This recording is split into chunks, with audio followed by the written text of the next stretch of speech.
नरेंद्र मोदी को, जो एक चाय वाला है, जो देश का प्रधानमंत्री बन गया, आपको शर्म आना चाहिए। आप वहाँ भी जाते हैं फोटो शूट करने के लिए, वहाँ भी जाते हैं एक्टिंग करने। और गोदी मीडिया क्या कर रहा है कि इतना गर्मी है, 30 डिग्री 40 डिग्री टेम्परेचर है, मोदी जी इतना गर्मी में भी चले गए। तुम धोखाबाज हो, तुम गद्दार हो, देशद्रोही हो, तुम कोई बाबा बाबा नहीं है। तो पता था एक्सीडेंट होने वाला है, तो हमको, मेरा सरकार से गुजारिश है कि सबसे पहले जाके बाबा को अरेस्ट करे। अगर आपको पता था ट्रेन एक्सीडेंट होने वाला है लेकिन आप फिर भी नहीं बोले, तो इसका मतलब आप तो देशद्रोही हो। बागेश्वर धाम, जो खुद को बाबा ने धाबा बोलते हो, सच में तुम धाबा हो, तुम ढोंगी हो। हिंदू का इमोशन के साथ तुम खिलवाड़ कर रहे हो। तुम कृष्णा को मानते हो, राम को मानते हो, तुम दुर्गा को मानते हो, सीता को मानते हो, गणेश को मानते हो, या आशा राम रहीम जैसा रेपिस्ट को भगवान मानते हो, तुम डिसाइड कर लो। तो कैसे देखते हैं जिस तरह से बालेश्वर रेल एक्सीडेंट के बाद बागेश्वर धाम का कहना है कि उनको सब कुछ पता था? नहीं, तो मेरा हिसाब से कि सबसे पहली बात, बालासोर जो ट्रेन एक्सीडेंट हुआ, लोग कह रहे हैं कि एक्सीडेंट हुआ, मेरा हिसाब से एक्सीडेंट नहीं, एक प्री प्लान मर्डर था। बहरहाल अब मेरा कहने से क्या होगा, ये तो एक्सीडेंट लोग कह रहे हैं, दुनिया कह रही है एक्सीडेंट। अब जांच के बाद आएगा किसका गलती था नहीं गलती था। बहुत दुख की बात है कि जिस तरीक़ा से सरकार कह रही है कि करीब 300 लोगों की हत्या हुई है, मतलब 300 लोग मर चुके हैं और हज़ारों से ज़्यादा लोग जो है अस्पताल में है, जोखिम है। लेकिन ये जो दुर्घटना है बहुत ही, मतलब पिछला 25-30 सालों से ऐसा दुर्घटना कभी घटा नहीं था। लेकिन अब जो एक तो ढोंगी है, जो खुद को बोलता है कि मैं तो बाबा नहीं, मैं धाबा हूँ, वो खुद बोलता है मैं बाबा नहीं धाबा हूँ। तो मैं कहना चाहता हूँ कि सरकार को सबसे पहले कार्रवाई करना चाहिए धीरेन्द्र शास्त्री के ऊपर। अगर ये धीरेन्द्र शास्त्री बागेश्वर धाम बाबा बोलता है कि हमको पता था, तो अगर बाबा बोल रहा हमको पता था एक्सीडेंट होने वाला था, तो हमको, मेरा सरकार से गुजारिश है कि सबसे पहले जाके बाबा को अरेस्ट करे, बाबा से जाके पूछताछ करे, बाबा के ऊपर कार्रवाई करे। जितना attempt to murder, pre plan murder का जितना भी धारा है सब बाबा के ऊपर लगना चाहिए। उसके बाद बाबा को अरेस्ट करके पूछताछ करना चाहिए कि बाबा आपको पता कैसे चला, बाबा जी आपको पता कैसे चला कि वहाँ पे एक्सीडेंट होने वाला। आप स्टेज में लाखों लोगों का सामने आप बोलते हैं हिंदू राष्ट्र बनाएंगे, हिंदू राष्ट्र बनाएंगे, और आप कैसा हिंदू राष्ट्र बनाने का बात करो? आप हिंदू को तो मार दिए, आप तो हज़ारों हिंदू को मार दिए ट्रेन एक्सीडेंट में। अगर आपको पता था ट्रेन एक्सीडेंट होने वाला है लेकिन आप फिर भी नहीं बोले, तो इसका मतलब आप तो देशद्रोही हो। बागेश्वर धाम, जो खुद को बाबा ने धाबा बोलते हो, सच में तुम धाबा हो, तुम ढोंगी हो, तुम धोखाबाज हो, तुम गद्दार हो, देशद्रोही हो, तुम कोई बाबा बाबा नहीं है। हिंदू का इमोशन के साथ तुम खिलवाड़ कर रहे हो। जो नादान शरीफ हिंदू भाई बहन है, तुम उन लोगों के साथ खिलवाड़ कर रहे हो। और तुम बोलते हो कि हमको सब पता था। जो बाबा नहीं बोलते कि मेरा पागलो, तो मैं कहता हूँ कि बाबा को अगर सब पता है तो बाबा बोलते बाबा मरिएगा कब, चलिए बाबा मेरा पर्चा लिख दीजिए, मकबूल कब मरेगा, इसके मकबूल कब मरेगा बोल दीजिए, आप मेरा दादा का दादा का दादा का नाम बता दीजिए।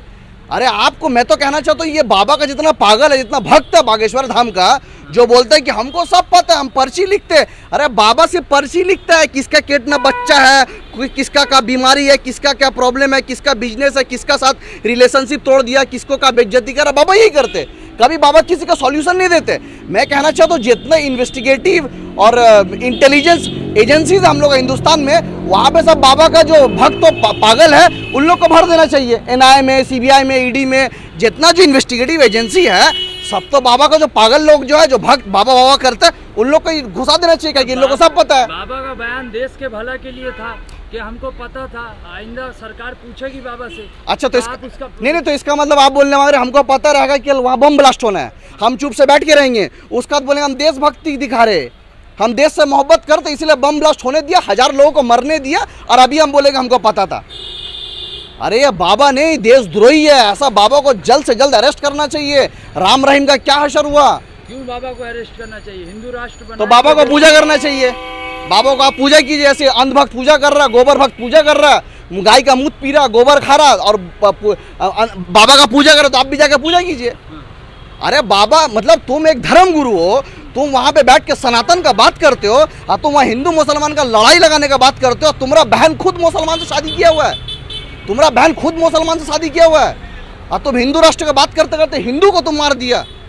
आज बाबा कैसे मारे? एक दुर्घटना हुई। और आप नहीं, आप कौन सी दुर्घटना का बात कर रहे हो? आज लोग कह रहे हैं कि 25 साल में 30 साल में ऐसा दुर्घटना कभी नहीं हुआ। मैं कहना चाहता हूँ किसान आंदोलन में 700 लोग शहीद हो गए, वो दुर्घटना नहीं था। यहाँ 300 लोग शहीद हो गए तो आप बोले दुर्घटना है। दिल्ली राइड में 50 से ज़्यादा लोग मर गए। NRC का टाइम 100 लोगों को आपने मार दिया, कितना लोग मर गए, तब दुर्घटना नहीं होती है। तब आपको लोगों का जान का फिक्र नहीं होता है, तब कोई इंसाफ का बात नहीं करता है। अरे बेशक इसकी बहुत मतलब ये जो दुर्घटना हम इसको कंडेम करते हैं, बहुत खराब हुआ, नहीं होना चाहिए था, लेकिन शर्म आना चाहिए, लेकिन शर्म आना चाहिए मोदी को, नरेंद्र मोदी को, जो एक चाय वाला है, जो देश का प्रधानमंत्री बन गया। आपको शर्म आना चाहिए। आप वहां भी जाते हैं फोटो शूट करने के लिए, वहां भी जाते हैं एक्टिंग करने, और गोदी मीडिया क्या कर रहा है कि इतना गर्मी है, 30 डिग्री 40 डिग्री टेम्परेचर है, मोदी जी इतना गर्मी में भी चले गए।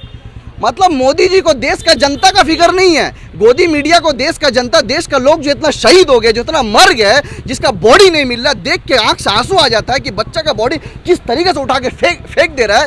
हजारों लोग वहां से शहीद हो गए, और गोदी मीडिया क्या कर रहे हैं कि मोदी जी वहां पे गया तो मोदी जी को गर्मी लग रहा था। अरे तो मोदी जी को गर्मी लग रहा हो तो एक काम करो, पूरा एसी बना दो हिंदुस्तान को, हर जगह से एसी से छावनी कर दो।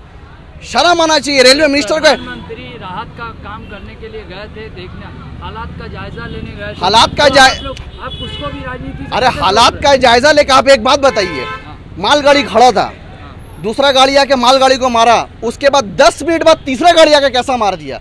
मतलब आपका जो इंटरलॉकिंग जो सिस्टम, आप जो बोलते हैं कि मोदी आने के बाद डिजिटल इंडिया हुआ, मोदी आने के बाद हिंदुस्तान ऐसा हुआ, हिंदुस्तान वैसा हुआ, पाकिस्तान में घुस के मारा, चाइना में घुस के मारा, चाइना अंदर आके घुस के बैठ के हमने ये कर लिया, हमने वो कर लिया। अरे आए दिन ट्रेन का दुर्घटना हो रहा है। मतलब आपका एडवांस टेक्नोलॉजी जो ट्रेन कवच था, तो कवच कहाँ गया? आप देश का लोगों का जान के साथ खिलवाड़ कर रहे हो। देश का लोगों का जान का कोई कीमत नहीं है। किसान आंदोलन का नाम में 700 लोग शहीद हो गए, एनआरसी का टाइम 100 से ज़्यादा लोग मर गए, उसके बाद जब दिल्ली दंगा हुआ वहाँ पे लोग मर गए। अब आए दिन लोगों का जान के साथ खेल रहे हो। मतलब हिंदुस्तान का लोगों का जान का कोई कीमत नहीं है। आपको वोट देकर प्रधानमंत्री इसीलिए बनाया कि ट्रेन दुर्घटना में हज़ारों लोग मर जाए, उसके बाद आप आके बोलो कि मोदी जी मोदी जी मोदी जी करेंगे। और यहाँ पे हिंदुस्तान के लोगों को मैं कहना चाहता हूँ कि आप लोग मोदी मोदी करते करते देश को बर्बाद कर दिए। 2024 के इलेक्शन आ रहा है भाई, तुमको भी जो जय श्री राम बोलता है उसको भी रोजी रोटी चाहिए होता है। जय श्री राम बोलने वाला भी 106 रुपया में तेल खरीद रहा है, जय श्री राम बोलने वाला भी 1200 रुपया में पेट्रोल खरीद रहा है। तो बेवकूफ़ का तरह जिंदगी भर गोबर भक्त अन्न भक्त, गाय का गोबर खाते हो और गाय का मूत पीते पीते दिमाग भी गोबर जैसा हो गया, जो मर्जी वही बोलते रहते हो। तो किससे आपसे जोड़ दे? आप प्रधानमंत्री है, प्रधानमंत्री आप है, रेलवे मंत्री आप है। अरे भाई सत्ता में जो बैठे हैं सवाल उसी से करेंगे, या प्रधानमंत्री मोदी है सवाल करेंगे राहुल गांधी से। आप प्री प्लान बता रहे हैं। वैष्णव ने क्या कहा था कि ये ट्रेन कवच, वो वीडियो देखा होगा, यहाँ से ट्रेन आएगी, यहाँ से ट्रेन आएगी, जब दोनों सामने होगा अपने आप लॉक हो जाएगा। तो कहाँ गया वो लॉक? अरे आप ट्रेन का लाइन लॉक नहीं कर, अब हिंदुस्तान का लोगों का दिमाग को लॉक कर दिए। अरे ऐसा लॉक कर दिया, ऐसा गोबर भक्त बना दिया इन लोगों को कि एक लड़का कुछ दिन पहले बोल रहा है कि लाल किला मोदी जी बनाया, जामा मस्जिद योगी जी बनाया, फतेहपुर सीकरी योगी जी बनाया। मतलब कैसा भक्त बना दिए कि मुगल जो बनाया बोल रहे कि मोदी जी बनाया। वाह वाह वाह मोदी जी वाह, क्या बना दिए बेवकूफ़। और जब बागेश्वर धाम को कहना चाहते हो तुम अपना माँ का जायज़ औलाद हो, तुम अगर सच में हिंदुत्व का बात करते हो, तुम अगर सच में बोलते हो सनातन, सनातन का मतलब ये नहीं होता कि तुम एक लाखों हिंदू का सामने मुसलमान को मारने का बात करो। तुम अगर सनातन हो तो तुम कम से कम ये बात कभी नहीं करोगे कि मुसलमान को मार दो, मुसलमान को काट दो। तुम हिंदू मुसलमान की एकता का बात करोगे, मिलजुलने का बात करोगे। और मैं कहना चाहता हूँ कि ऐसा बाबा को, ये बाबा जो सिंघम रिटर्न कोई मूवी देखा आप लोग? देखे होंगे सिंघम रिटर्न। सिंघम रिटर्न में बाबा रात में जाके क्या करता है, जब अपना भक्त लोग को बेवकूफ़ बनाता है पूरा दिन, उसका रात में जाके बाबा हंसता है, घर में बैठ के ना हंसता है कि कैसा बेवकूफ़ बनाया। तो जितना धीरेन्द्र शास्त्री बागेश्वर धाम का जितना भक्त है ना, जब वो बोलता है ना कि आपकी अर्जी स्वीकार हुई है, आपका बाबा का नाम अब्दुल है और मम्मी का नाम फराना बेगम है, आपका बेटा का नाम ये, सही बोला कि नहीं? बागेश्वर धाम की जय। अबे आज हम निकलना कोई बड़ा बात है? और मुझे अफसोस है, मैं एकदम मजाक नहीं, मैं सीरियसली पूछ रहा हूँ, मुझे अफसोस होता है मेरा वो समझदार हिंदू भाई बहनों से कि यार ये बाबा 2 दिन बाद पता चला कि रेपिस्ट है।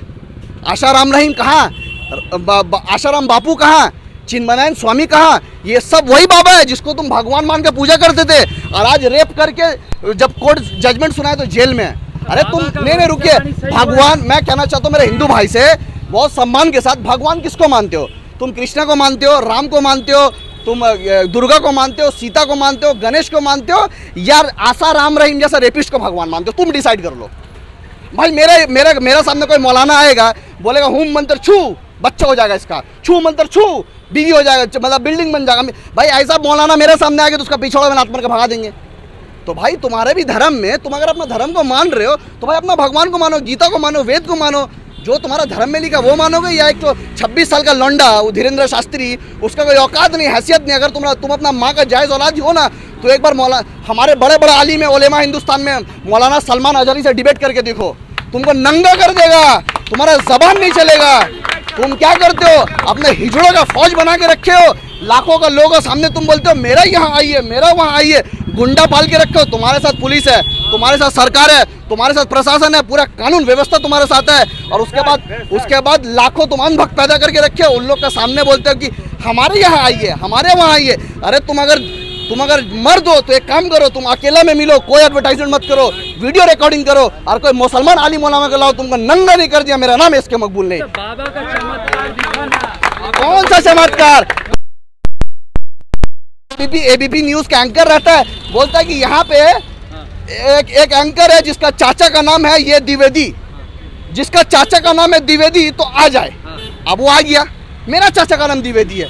अब आने का बाद बोलता है ना हम मान गए बाबा जी, हम मान गए, बागेश्वर धाम की जय। आपको कैसा पता चला मेरे चाचा का नाम? अरे बेवकूफ, सोशल मीडिया का जमाना है, फेसबुक खोलेगा, चाचा का नाम, माँ का नाम, दादी का नाम, सबका नाम पता चल जाता है।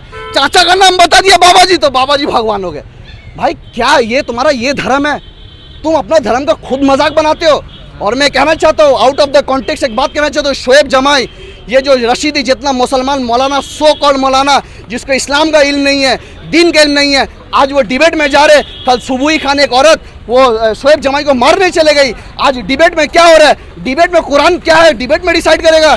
हदीस में क्या सही क्या गलत, ये गोदी एंकर दो कोड़े जो खड़ा होकर मुँह कर पानी नहीं लेते, वो हमारा कुरान का डिसाइड कर रहा है। डिबेट में बैठ के मीडिया डिसाइड करेगा हमारा कुरान सही है कि गलत है, हदीस सही कि गलत है। ये तुम लागे। मैं कहना चाहता हूँ ऐसा शोएब जमाई जैसे जितना भी मुसलमान ये मौलाना बन के जो जाते मुसलमान को रिप्रेजेंट करते, सबसे पहला बात तो ना ये हम लोग इसको भेजते, ना ये मुसलमान का रिप्रेजेंटेटिव है। ये लोग जाते इस्लाम और मुसलमान का बदनाम कराते हैं और वहाँ जाके बेहरुमती करते ये लोग। डिबेट में बैठ के आज क्या क्या तुमने नहीं कर दिया। तुम 72 हुरे फिल्में लेकर आए, केरला स्टोरी तुम लेकर आ रहे हो, कश्मीर फाइल तुमने लेकर आ रहे हो। तुम अगर अपना माँ का जायज़ औलाद हो, तुम अगर मर्द का बच्चा हो तो गुजरात फाइल लेके आओ, मुजफ्फरनगर फाइल लेके आओ, घर वापसी के ऊपर फाइल लेके आओ, तुम मॉब लिंचिंग के ऊपर फाइल लेके आओ, दिल्ली राइट के ऊपर फाइल लेके आओ। तुम्हारा अंदर ताकत नहीं है ये सब फाइल लेके आने का। तुम ये सब मूवी लाते हो, मुसलमान को बदनाम करते हो। बताइए किस दौर से हम लोग गुजर रहे हैं? हमारे बुजुर्गों ने जब आज़ादी के लिए लड़ा था, क्या ये दिन देखने के लिए लड़ा था कि एक वक्त आएगा कि मूवी बनेगा 72 हुरों पे, केरला स्टोरी पे, द कश्मीर। आज बताइए एक मूवी आता था, पहले हम लोग क्या एंजॉय करके देखने जाते थे कि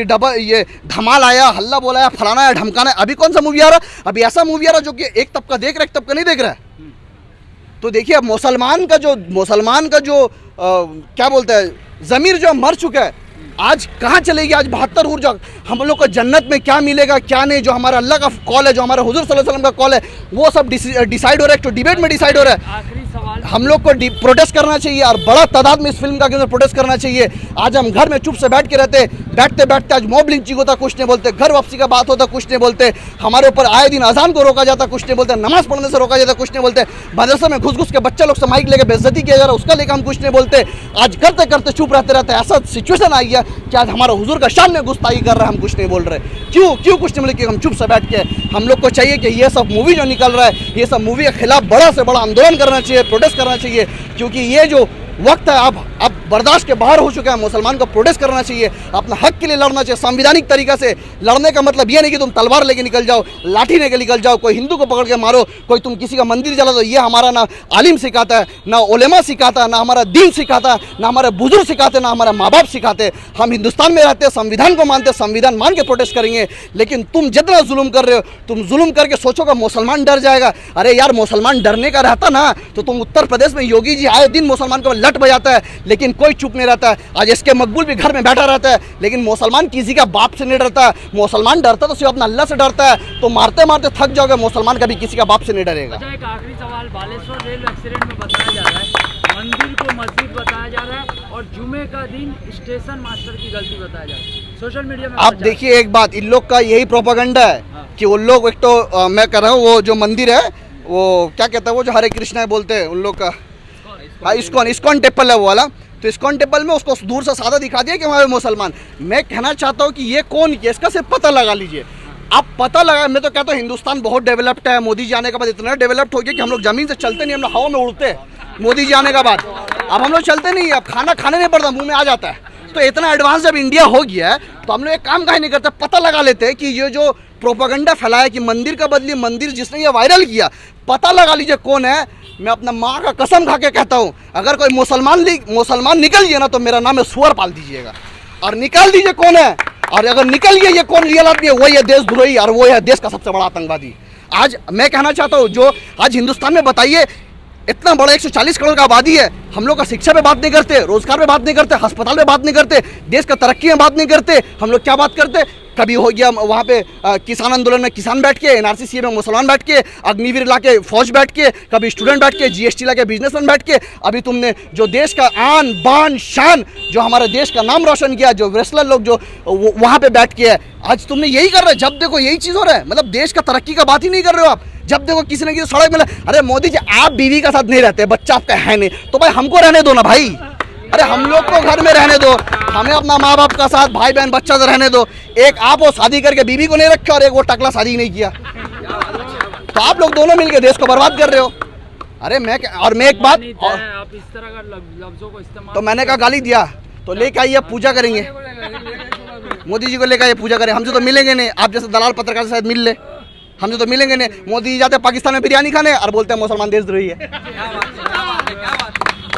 मैं एक बात कहना चाहता हूँ, जो रेसलर का सपोर्ट में जो आज हिंदुस्तान सड़क में है, आज हम भी सड़क में है। मैं कह, साक्षी मलिक, बजरंग पुनिया, मुसलमान होने के नाते, हिंदुस्तानी होने के नाते हम आपके साथ है। लेकिन आपको याद दिलाना चाहते हैं, वही साक्षी मलिक को कोरोना का टाइम में मुसलमान को गाली दी थी आप।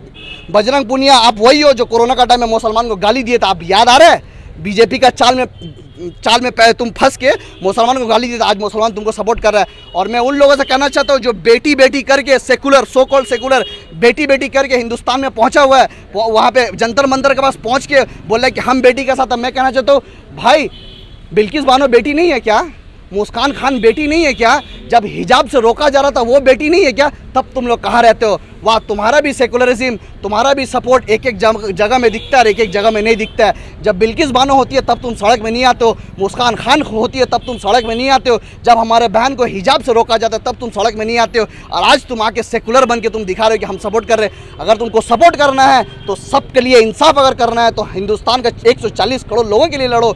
मैं कहता हूँ कि अगर कोई हिंदू भाई को मारेगा मेरा सामने, हम उसके लिए सपोर्ट में खड़ा रहेंगे। मैं नहीं देखूंगा कि वो हिंदू है कि मुसलमान है। अगर वो हिंदू है, अगर वो इंसान है और मेरा दोस्त है, और एक तो कंडीशन है, RSS करने से नहीं चलेगा। RSS वाला मुसलमानों का भी नहीं मानता, बजरंग दल वाला को नहीं सपोर्ट करेंगे। तो यही है कि मैं इन लोगों से कहना चाहता हूँ, अगर सपोर्ट करना है तो सबके लिए सपोर्ट करो। तुम लोग सपोर्ट का टाइम भी देखते हो कौन मुसलमान है कौन हिंदू है, ऐसा दोहरा मापदंड नहीं चलेगा, दोगलापन नहीं चलेगा।